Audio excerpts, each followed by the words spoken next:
جب کائنات کا سارا شور تھم جاتا ہے اور رات اپنے پورے اندھیرے کے ساتھ ہمارے کمروں میں ہمارے گھروں میں پھیل جاتی ہے، تب ایک شور ہمارے اندر شروع ہوتا ہے۔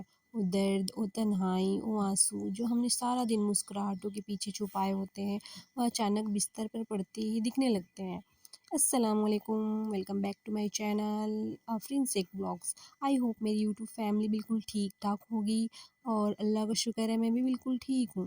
کیا کبھی آپ کے ساتھ ایسا ہوا ہے کہ پورا گھر سو رہا ہو، ہر طرف گہرا سکون ہو، لیکن آپ کے سینے کے اندر ایک طوفان چل رہا ہو؟ آپ بستر پر لیٹی ہو لیکن آپ کی روح تڑپ رہی ہو۔ بچوں کے مستقبل کا خوف، شوہر کی کوئی تلخ بات، سسرال کا کوئی رویہ یا کسی کے گھر کی یاد، کوئی ایسا دکھ جو آپ کسی کو بتا بھی نہیں سکتی اور اکیلے سنبھالنا اب آپ کے بس میں نہیں رہا۔ آپ لوگوں کے دلوں میں اکثر یہ سوال آتا ہوگا کہ ہم کس کو بتائیں، کس کو سمجھائیں کہ ہم اندر سے کتنا دکھی ہیں۔ عورتیں بھی کتنی عجیب ہوتی ہیں نا، سارا دن مشین کی طرح کام کرتی ہیں، کچن کی گرمی، بچوں کی ذمہ داریاں، گھر کی صفائی، سب کا خیال رکھنا، سب کے موڈ سنبھالنا، اور شام تک جب ہمارا اپنا وجود چور چور ہو جاتا ہے تو ہم اپنے دکھ سنبھالنے کے لیے کسی ایک کندھے کو ڈھونڈتے ہیں جہاں ہم اپنا دکھ بتا سکیں۔ ہم چاہتے ہیں کوئی ہمارے سر پہ بھی ہاتھ رکھے، کہ کوئی ہماری سچی بات کو بھی سمجھے، کوئی ہمیں بھی تسلی دے کہ سب ٹھیک ہو جائے گا، میں ہوں نا تمہارے ساتھ۔ لیکن افسوس، انسانوں کی اس بستی میں اکثر ہمیں بدلے میں کیا ملتا ہے؟ انسانوں سے گلے شکوے۔ کسی کے سامنے دل کھول کر رکھا تو اس نے آپ کو کمزور سمجھ لیا، کسی کو اپنے آنسو دکھائے تو اس نے آگے سے تماشا بنا دیا، اور کسی کو اپنی مجبوری بتائی تو اس نے تانا دے دیا کہ تم تو ہمیشہ روتی رہتی ہو، تمہارے دکھ تو کبھی ختم ہی نہیں ہوتے۔ لیکن ایک ساتھ ایسی ہے جو اس وقت بھی آپ کو دیکھ رہی ہے، جب آپ گھٹن زدہ رات میں خاموشی سے رو رہی ہوتی ہیں، جب آپ کے حلق میں آنسو پھنس جاتے ہیں اور آپ چاہ کر بھی چیخ نہیں پاتی، اس وقت بھی آپ کے دل کی دھڑکن کو سن رہا ہوتا ہے۔ وہ جو 70 ماؤں سے زیادہ پیار کرتا ہے، وہ اللہ جو آپ کے گرتے ہوئے آنسو کو زمین پر گرنے سے پہلے ہی تھام لیتا ہے، وہ اللہ جس نے قرآن میں خود ہم سے وعدہ کیا اور پوچھا کہ کیا میں اپنے بندے کے لیے کافی نہیں ہوں۔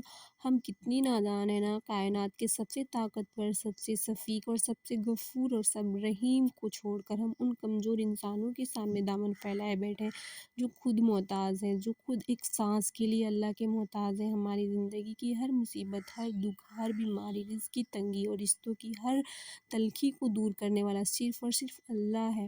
جب انسان آپ سے منہ موڑتا ہے نا، تو اصل میں وہ اللہ کا اشارہ ہوتا ہے کہ اے میرے بندے، دیکھ لے، ان انسانوں کے پاس تیرے دل کا علاج نہیں ہے، اب لوٹ آ میرے پاس، کیونکہ میں ہی تیرا اصل آسرا ہوں۔ جب وہ کن کہتا ہے تو صدیوں کے اجڑے ہوئے نصیب ایک سیکنڈ میں بدل جاتے ہیں۔ وہ اللہ جس نے حضرت ابراہیم علیہ السلام کے لیے آگ کو گلزار بنا دیا، وہ اللہ جس نے حضرت یونس علیہ السلام کو مچھلی کے پیٹ کے اندھیروں سے زندہ نکال دیا، اور وہ اللہ جس نے حضرت موسیٰ علیہ السلام کے لیے سمندر کے بیچوں بیچ راستہ بنا دیا، کیا وہ اللہ میرے اور آپ کے گھر کے حالات نہیں بدل سکتا؟ کیا وہ ہمارے شوہروں کے دلوں میں محبت نہیں ڈال سکتا؟ کیا وہ ہمارے بچوں کو نیک اور فرمانبردار نہیں بنا سکتا؟ کیا وہ ہمارے گھروں کے حالات نہیں بدل سکتا؟ کیا وہ ہماری قسمت بدل نہیں سکتا؟ کیا وہ ہماری موت کا وقت نہیں بدل سکتا؟ وہ بالکل کر سکتا ہے۔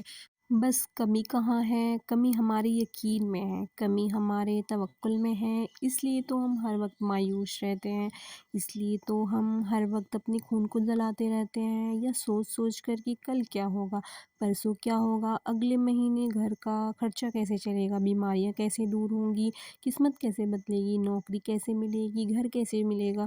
تو آج سے اسی لمحے سے اپنے دل کا سارا بوجھ اٹھا کر اپنے اللہ کے حوالے کر دیں۔ اسی کا نام توکل ہے۔ ہم میں سے بہت سارے لوگ یہ کہتے ہیں کہ ہمیں اللہ پر پورا توکل ہے۔ توکل جانتے بھی ہیں آپ کہ کیا ہے؟ توکل کا مطلب یہ نہیں ہے کہ ہم روتے رہیں اور کہیں کہ اللہ سب ٹھیک کر دے گا۔ توکل کا مطلب یہ ہے کہ ہم اپنی طرف سے پوری کوشش کریں، اپنے سارے فرائض نبھائیں اور پھر ہاتھ اٹھا کر کہیں یا رب، میں نے جو کرنا تھا کر لیا، اب میری ہمت ختم ہو گئی ہے، اب یا میری پریشانیاں، میرے گھر کا سکون اور میرے دل کی ہی یا بے چینی، میں سب تیرے سپرد کرتی ہوں، اب سنبھالنے والی صرف تیری ذات ہے۔ جب ایک عورت اس مقام پر پہنچتی ہے نا، تو کائنات کی کوئی طاقت اسے توڑ نہیں سکتی، کیونکہ اب اس کا سہارا کوئی انسان نہیں بلکہ عرش کا مالک بن چکا ہے۔ لوگ اپنے رب کے آگے جھکنا چاہتے ہیں، اپنے رب کے سپرد اپنے سارے مسئلے اپنے آپ کو اپنے رب کے سپرد کرنا چاہتے ہیں۔